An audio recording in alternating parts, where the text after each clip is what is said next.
you probably noticed I don't feel about that war the way we were told we were supposed to feel about that war, the way we were ordered and instructed by the United States government to feel about that war. You see, I tell you, my mind doesn't work that way. I got this real moron thing I do. It's called thinking. And I'm not a very good American because I like to form my own opinions.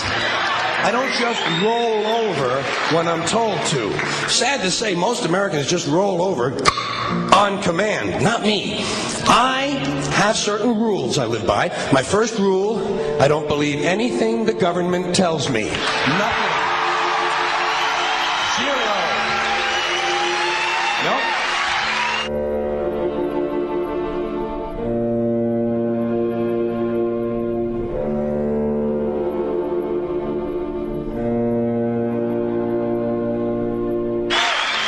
And I don't take very seriously the media or the press in this country, who in the case of the Persian Gulf War were nothing more than unpaid employees of the Department of Defense, and who most of the time function as kind of an unofficial public relations agency for the United States government.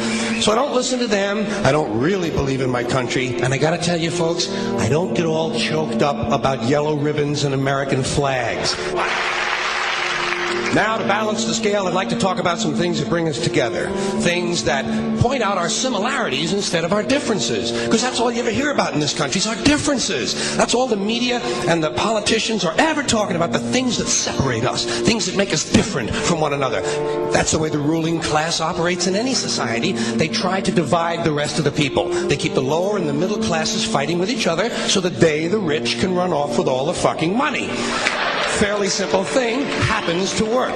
You know, anything different, that's what they're going to talk about. Race, religion, ethnic and national background, jobs, income, education, social status, sexuality, anything you can do, keep us fighting with each other so that they can keep going to the bank.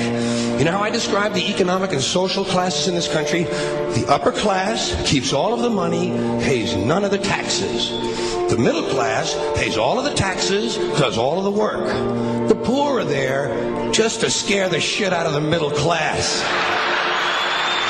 Keep them showing up at those jobs.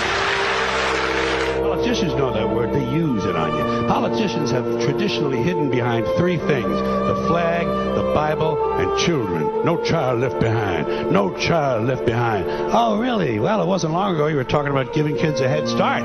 Head start, left behind? Someone's losing fucking ground here. But there's a reason. There's a reason. There's a reason for this. There's a reason education sucks, and it's the same reason that it will never, ever, ever be fixed. It's never going to get any better. Don't look for it. Be happy with what you got. Because the owners of this country don't want that. I'm talking about the real owners now. The big, the wealthy, the real owners, the big wealthy business interests that control things and make all the important decisions. Forget the politicians. They're irrelevant. The politicians are put there to give you the idea that you have freedom of choice. You don't.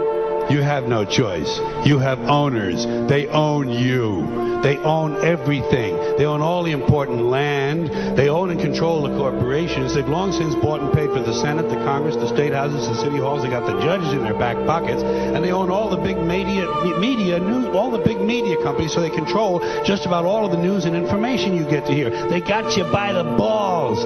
They spend billions of dollars every year lobbying to get what they want. Well, we know what they want. They want more for themselves and less for everybody else. But I'll tell you what they don't want.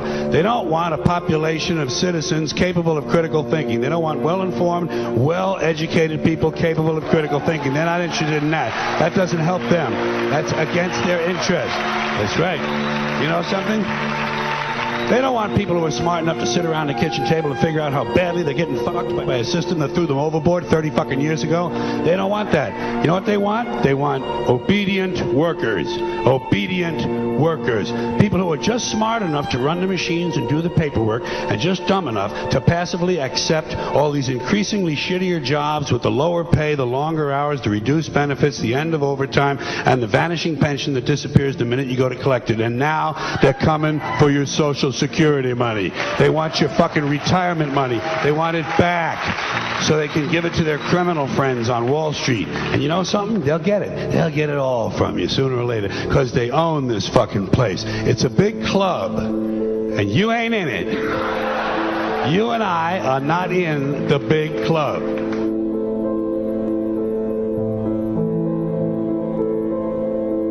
The greatest form of control is where you think you're free when you're being fundamentally manipulated and dictated to. One form of dictatorship is being in a prison cell and you can see the bars and touch it.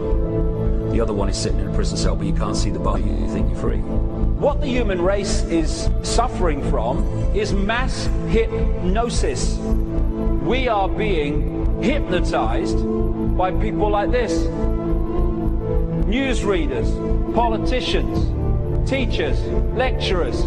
We are in a country and in a world that is being run by unbelievably sick people. The chasm between what we're told is going on and what is really going on is absolutely enormous.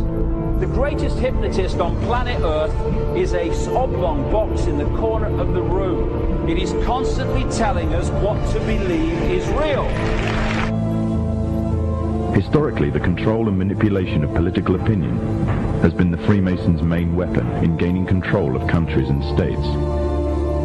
Once in control of the rulers and politicians of a country, laws and political structures could be changed in accordance with their agenda.